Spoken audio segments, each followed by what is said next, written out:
Ó, ó, ó, voltou.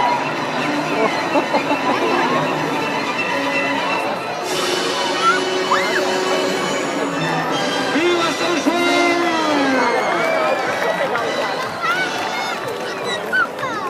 Obrigado, secretário Cláudio, e também o Tominho, vereador da comunidade, por esse momento.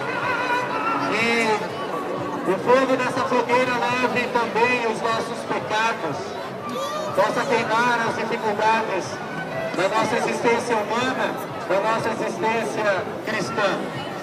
E este fogo possa purificar-nos, purificar nossa alma, nossa mente, nosso corpo, nossa vida, e seja um sinal, essa purificação seja um sinal de tempos melhores para todos nós, para toda a nossa